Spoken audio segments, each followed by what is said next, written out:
Skin. Want to know what's actually working for growth right now? Well, Raj Singh, VP of Product at Mozilla and a repeat founder with multiple successful exits, joins Profit with a Plan today to share proven growth tactics every entrepreneur should know. From the future of growth in a vibe-coded world of programmatic TikTok campaigns and historical growth stories that still matter today, you'll walk away with actionable insights to fuel your business. So if you're curious about how GenAI is changing the product growth and what hacks are actually working for small businesses today, this episode is packed with practical strategies. So don't miss it. Tune in to Profit with a Plan and discover the same playbook that has driven Raj's startups from zero to acquisition.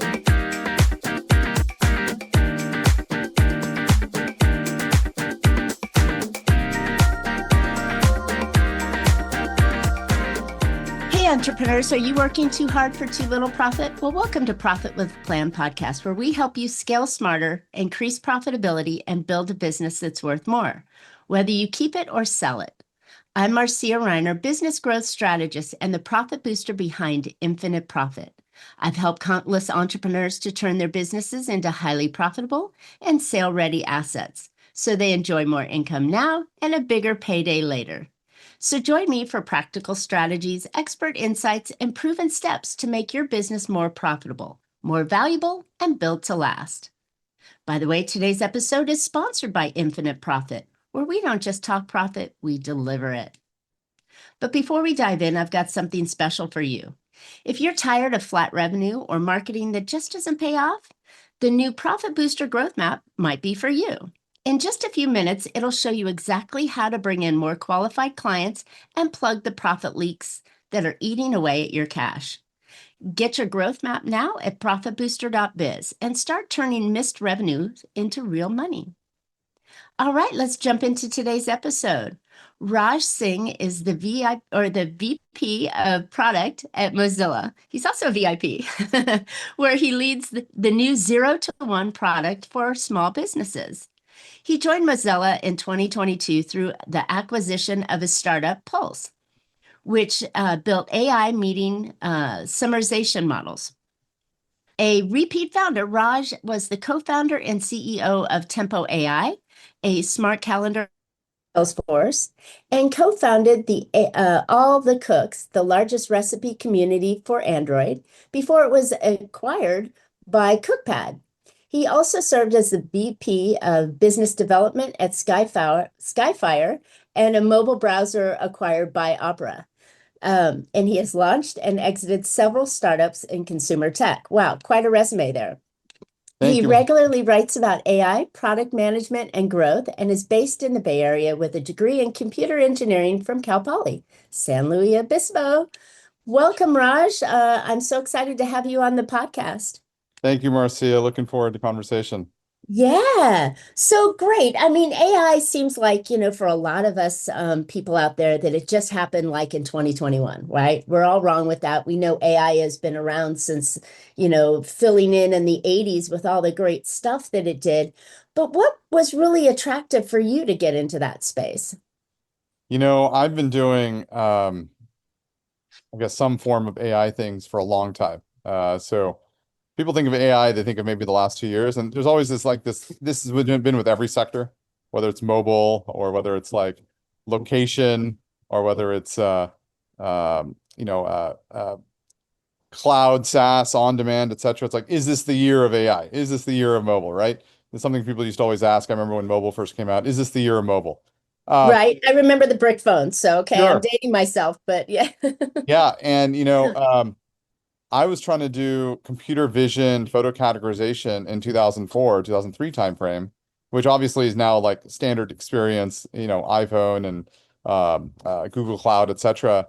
But we didn't necessarily call it AI. We called it computer vision, right? And if you're doing AI in like 2000 timeframe, it was probably very rules based. You'd probably call it like heuristics or rules engine or something like that. You didn't call it AI, right?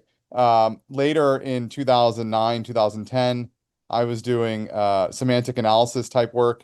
Again, we didn't really call it AI. We called it named entity recognition. We called it semantic analysis. So it is kind of interesting how that has sort of taken its own language.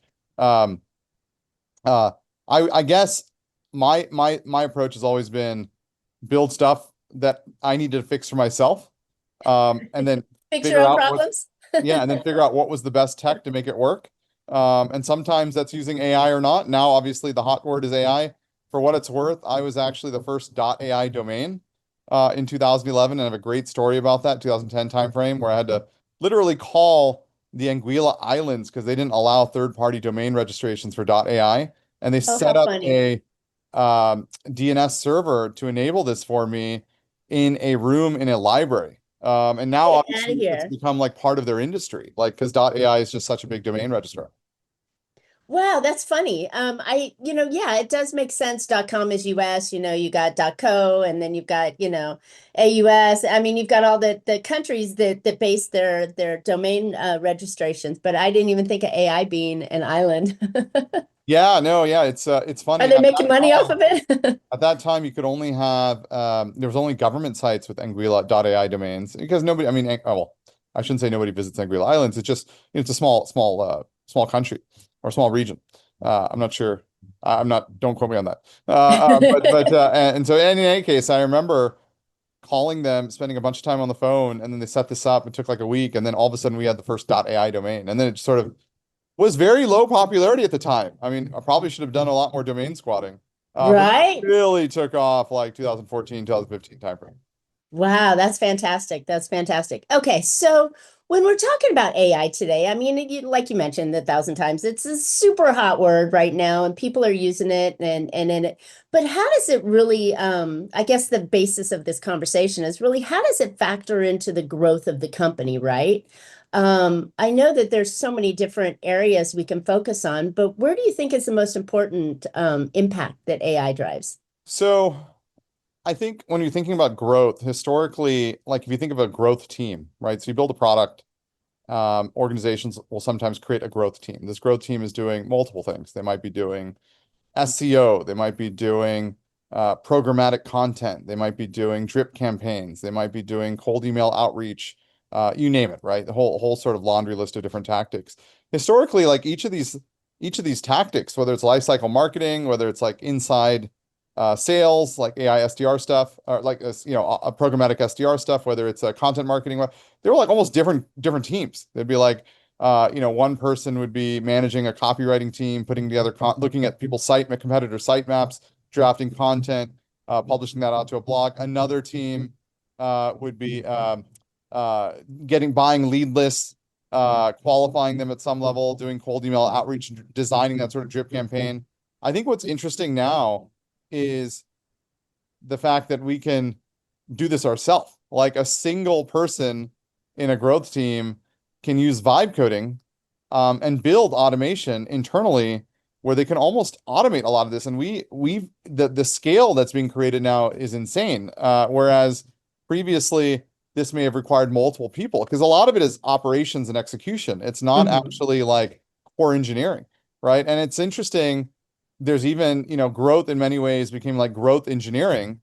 And then later, now I'm hearing it being titled the GTM engineer as sort of the new job function or job title for the growth kind of function. So I think Gen AI has just become democratized knowledge, but also has like 10x scale. And the thing about vibe coded products is they don't need to be perfect. So they're very well suited, because it's very difficult to do high scale production app, right? They get you 80% of the way there, but that's very well suited for the type of work that's involved for growth. So let's define that first. So vibe coding. So just so that way. Yeah, no. So vibe coding, so I'm sure, everyone's probably at this point played with Google Gemini or ChatGPT or something of that nature, right? And if you played with those tools, you type in and describe what you want and then it responds, right? That's a prompt based, they call that a prompt. You ask a question, it replies, and you have a chat discussion. This notion of like prompting to have a discussion is effectively a new modality. For many years, people have talked about chat-based interfaces, but they always underperform, right? So we've got the keyboard, we have the mouse, we have the touch screen, We had voice kind of with Siri, but it was an underperforming experience, right? But now we have chat, right, which actually works really well and it's delightful, right? It is. And I so, swear I'm dating Chad. If I had a ring on my hand, it would be because, of my relationship with my with my Chad. yeah, so the theme here is that modality is called vibe. Got it. That's a vibe modality. And what we're seeing across a range of applications, particularly applications where you create content. And when I Yeah. mean create content, I don't necessarily mean an article. I mean, you're creating a product design, you're creating a song, you're creating anything, a visual design, a medicine design, whatever. All of these are opportunities to apply a vibe interface on top of that to basically create some, a new modality for creating that sort of content. I love it. For me, it's so exciting, because I am a super creative in my mind, you're right. And I've always been held back by my ability to only use my own mind, where now I can use the talent of computers and this artificial intelligence to help me fine tune something and really bring it to life, right? In so many different ways, whether, like you said, if it's, visual or audio or in copy or in product form, right? It's no longer just me. It becomes this intelligence that helps me look bigger and better, which Yeah, goes back to your team too, because now, like you said, one person can manage this if done well, and they understand the vibe coding. They can really truly take to market something that used to take a whole team. exactly. Yeah, no, so vibe coding is basically the notion of using a vibe style interface to create application. No, this is fantastic. So, when we're looking at, I look at profitability a lot, with my clients, and it's like, okay, we got to make the numbers make sense as well as having the product and the offer and everything else. But knowing this, let's take kind of a negative viewpoint on it from the human capital industry, right? They're fearing that AI is going to take over their jobs, number one, which I don't believe. And I mean, how do we address that in the growth space? Yeah, so I think the way to think about what's happening is Gen AI has unleashed like human creativity. So everyone has ideas of things that they wanted to build. It could be in any form factor, but they didn't have experts that they could go talk to help them design that. I want to design a car. I want to design, whatever, a toy, a storybook.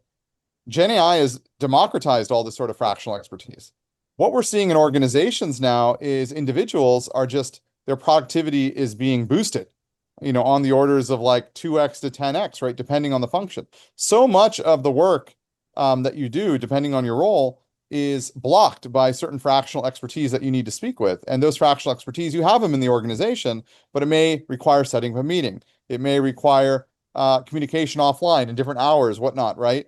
Now you have that at your fingertips, and so you can move faster. And so I really, there's a term for this that I've been parroting. It's not my term. It's called the super IC, the super individual contributor.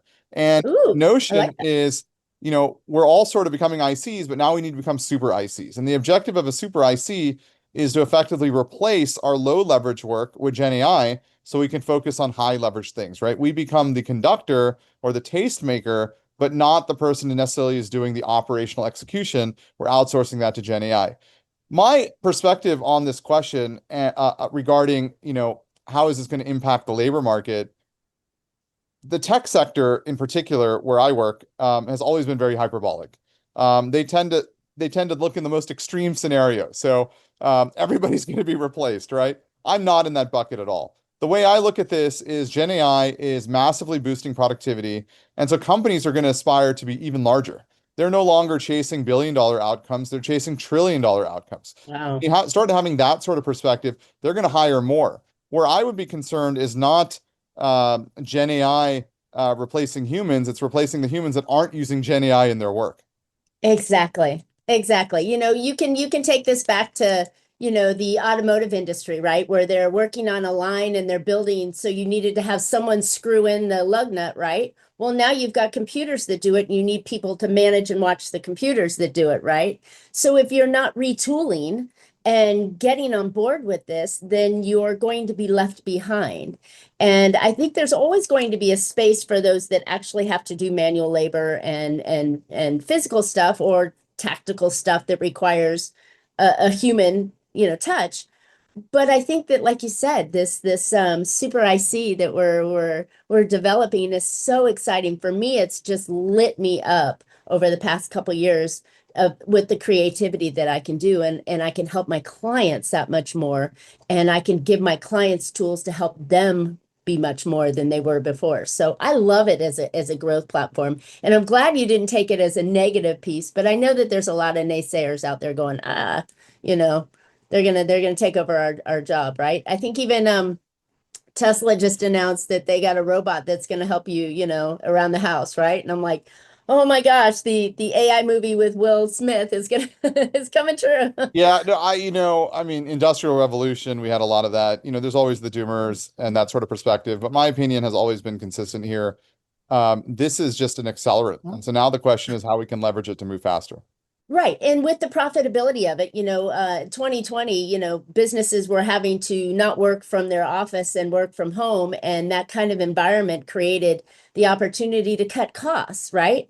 And so if we're looking at this and one person or a smaller committee of people can manage this to grow faster than the largest payroll or the largest expense in our business, which is payroll, just got reduced, right? And I can still compete and deliver on so many new areas. So I love that for it. Are your podcast guest appearances leading to real business, or are you just hoping that listeners will take action? With the Profit Booster Podcast Monetization Hub, we turn your interviews into lead generating machines so that you capture, nurture, and convert listeners into paying clients. So stop leaving money on the table and get started today at profitboosterpod.com.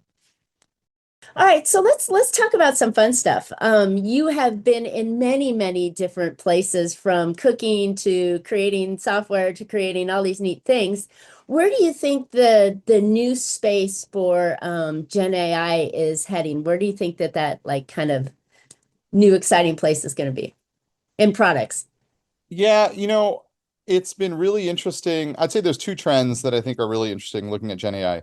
And most everything I've done has been consumer facing. So I'm always looking at like direct to consumer. Within the world of SaaS and enterprise, there's so much interesting Sure. stuff happening around verticals.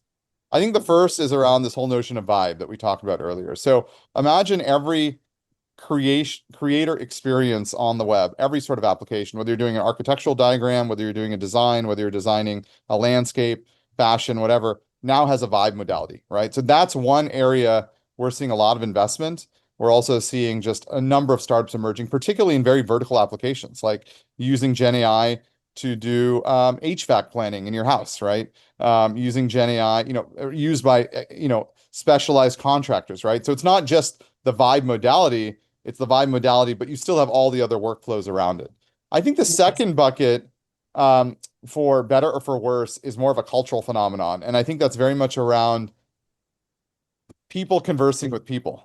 And so we are seeing a number of applications that are reinforcing a common behavior, which is people are increasingly more comfortable communicating with AI than they might be communicating with real people themselves. And what sort of opportunities does that create? So I'll give you some examples. We're seeing Waymo just grow astronomically, right? I think it's already overtaken Lyft in San Francisco at least, and it's on path to eventually overtake Uber. Why is that? People are paying more for a Waymo than they're paying for an Uber, but there's nobody in there, right? We have Zooks here in Yeah, Vegas. there's that social anxiety around like, oh, there's somebody there. I have to be presentable. Just the fact that there's a physical person there, right? Within the sales arena, Jason Lemkin, who runs SaaStr, on one of his podcasts was literally talking about some of the work they've done with AI chat on their website. And what they found was the people who are engaging with AI chat love it. Why? They can ask all sorts of questions, both the business related questions as well as technical questions, where normally you'd have to go and say, I'd get back to you on that. Two, it's always available. And three, it's very easy to say no. Like you're not worried about hurting someone's feeling, right? And so very sort of interesting seeing that. And you're seeing that also apply in the voice modality, right? Then you're seeing things like character AI, where it's now probably a top 20 visited destination in the world, which is effectively a place where you can communicate with chatbots, and people are building relationships with chatbots, and people are reinventing, or maybe that's not the right word. I was going to say revitalizing, but their grandparents. Maybe that's not the right word either, right? But they're effectively having these conversations. Now, I'm not judging, by the way. I'm just sort of calling out a macro cultural trend that I'm seeing. Sure. But it's fascinating to see in three different arenas, people increasingly engaging with AI. And then on the flip side, we're also seeing increasing comfort around AI generated content. So you think of Netflix, a lot of that's obviously AI assisted, but human generated sort of content. But Sure. you're starting to see content, for example, in TikTok that's purely AI generated.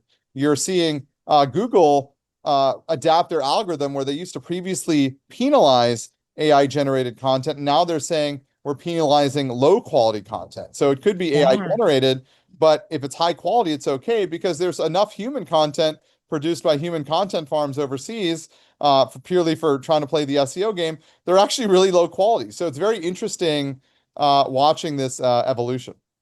I think that's amazing. There's so many tools. I'm in a community that just brings us tools every other week, Oh, you got to try this, Oh, take this thing here. But the whole idea is how do we you know, clone ourselves, right? In a way that we can do more and be more and be more interesting. And it's really exciting, the hey gens and the companies that can really allow you to duplicate yourself or your voice or something, right?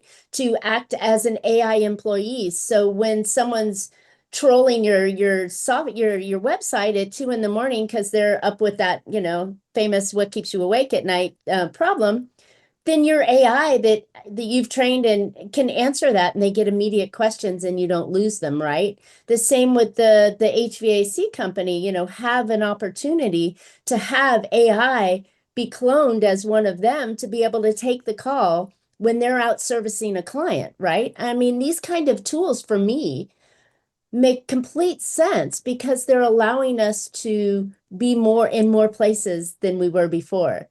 But then again, if you remember the negative side of it, the call tree, right? How many ones and twos and click buttons that we had to call to reach somebody, Well, yeah, I mean, I think this is where two parts to this. One, I think um,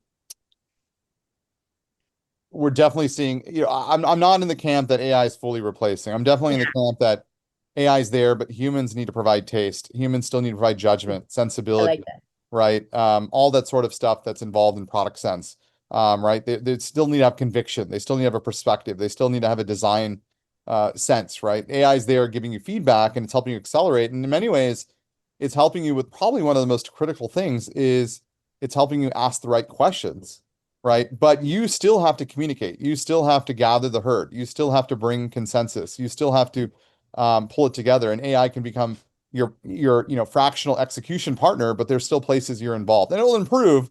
But I do continue to be in the camp that it's going to improve, but under and with an understanding that it's going to be 80-95% of the way there, right? It's not perfect. And so if it's Yeah, not perfect, humans need to remain in the loop to the point that they even call it HITL, human in the loop, right? And you're seeing a lot of startups that raised on the back of ChatGPT with promises of fully replacing workflows, revisiting that because they can't get past the last 3 or 4%. And now they're revisiting the overall ROI with a human in the loop. But right. even in that model, it's a massive boost to productivity. And a lot of it, frankly, for a lot of people, the issue is not how can I be more productive? They just simply don't know where to start. And this is where I often tell people, write out your day like in 10-minute blocks and then go ask AI, how can you help me with this? Right. And it'll give you ideas of ways that you can become more efficient. Go find peers that do similar functional work to you and ask them how they're using AI because so much of this is discovery.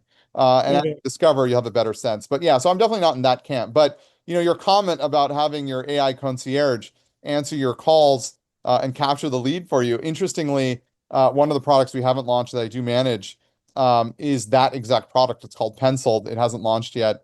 Part of the suite of products that we're building at Mozilla focused on small business, specifically for service providers. You're a plumber, you're doing work, you get a call, you don't want to lose the lead.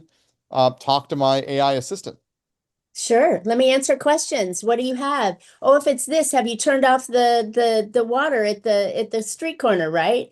You know, um, do you need me tonight? I can be here, let's schedule a call. It's the capabilities. If a well-trained AI can really utilize that. And in the space I play in, we talk a lot about that. Um, for so many different things, even if it's just frequently asked questions, but it's the whole idea of people are in the buyer is in an Amazon space, right? I want it yesterday, I want it free, and I want it on my doorstep, right? And so if I want it like that, then your customer is wanting answers from you like that. And you need to match your customer space. And what better way to do it when it's, 3 in the morning and you should be sleeping than Well, your and AI can answer that. there's second order effects that you don't even think about. So for example, my team members have been playing with one of these products internally. Now now the AI receptionist is very effective at putting them on do not call lists. So every Mm. time somebody calls trying to sell something, it says, "Hey, so and so is not interested in these kinds of promotions. Can you please remove them from the list?" So his AI has effectively become the unsubscribe button. I love it. I love it. Well, that gives the consumer the safe space to go quit bugging me, right? I mean, I'm getting tons of calls this last week and a half from random numbers that it's a call center, and I'm like, stop, right? If I can get AI to answer the phone call from me and say, and what do you want to talk to Marcia about today, right? That they can go, nope, she's not interested by click, right? That would be Yeah, a really great for one. sure, for sure. Terrible for us marketers, but great for the consumer to be able to control what's coming into their space, right?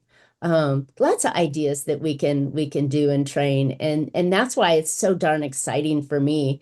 I just, like I said before, I get all lit up going, yeah, yeah, yeah, because it's so fun. I don't have the technical experience to write the code, right?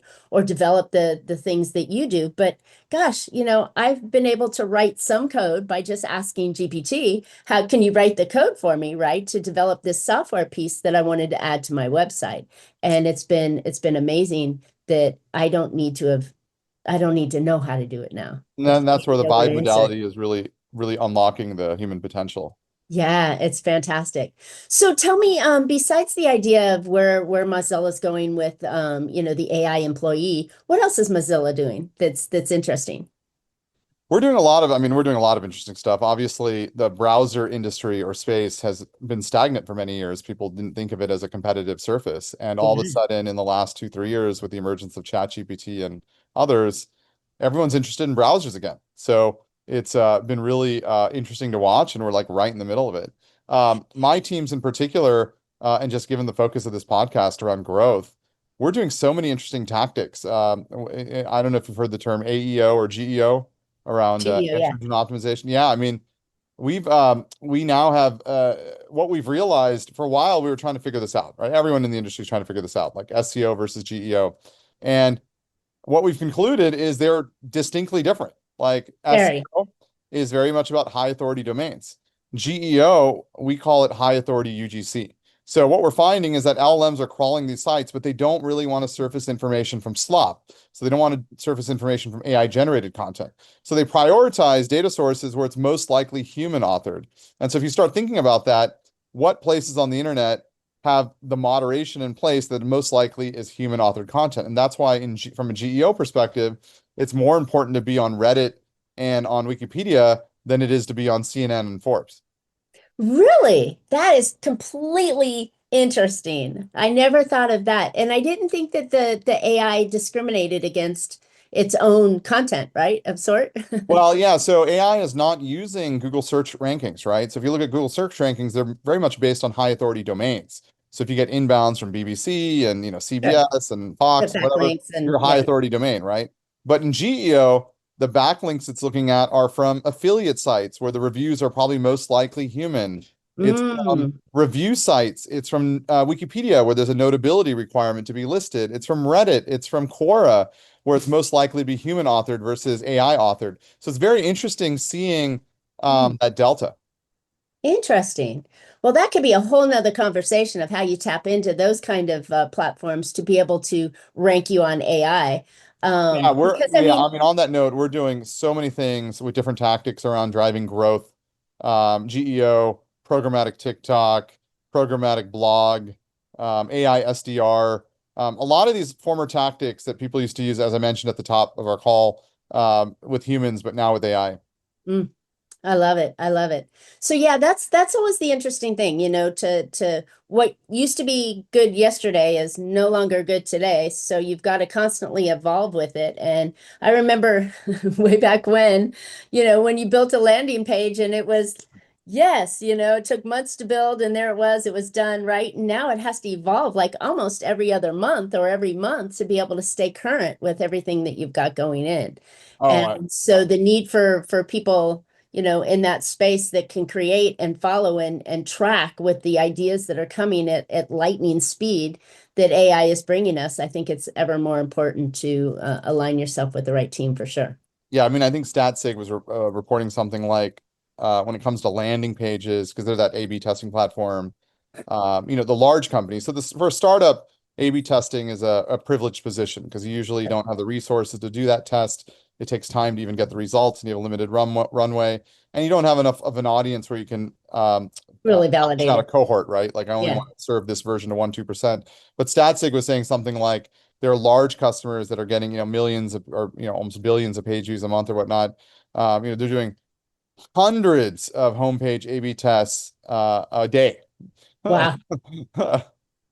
Wow. That's insane, but not to scare the everyday audience, right? The everyday business owner. You don't have to be in that space. You just have to be aware of it and use some of the tools because visibility is everything, right? Especially in a high-flying market where we're in today. I love the idea that even on any of the search engines now, whether it's Mozilla or the Googles or whatever, that when you type in something, AI is answering.